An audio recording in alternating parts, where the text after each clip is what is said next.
આજનો દિન મહિમા તારીખ 11 સપ્ટેમ્બર.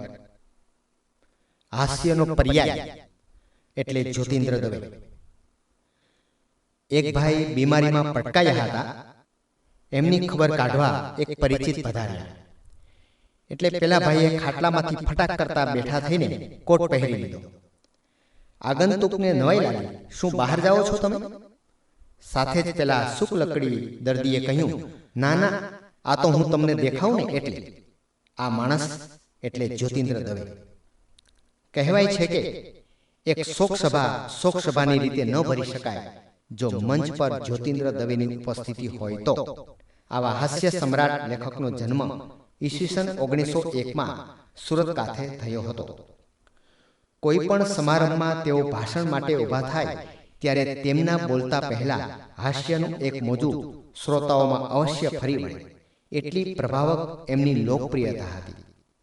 એમએનો અભ્યાસ પૂર્ણ કરી સુરતની કોલેજમાં સંસ્કૃત અને ગુજરાતીના પ્રાધ્યાપક તરીકે સેવાઓ આપી. નિવૃત્ત થયા પછી પણ કચ્છ માંડવીની કોલેજમાં આચાર્ય તરીકે સેવાઓ આપી હતી.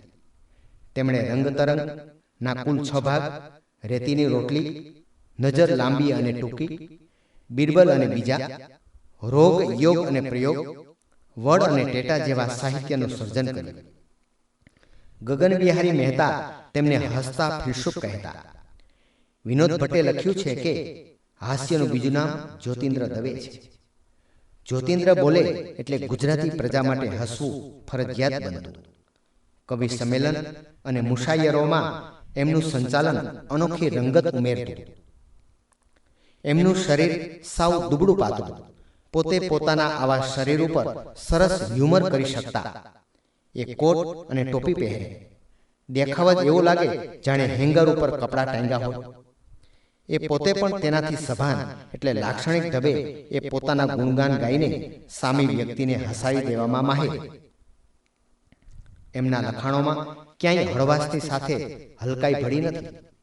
તેમને નર્મદ ચંદ્રક, રણજીતરામ સુવર્ણચંદ્રક, ગલિયારા પારિતોષિક તેમજ ગુજરાતી સાહિત્ય પરિષદનું પ્રમુખ પદ અને હીરક મહોત્સવ વગેરે માન સન્માનથી ગુજરાતે નવાજ્યા છે.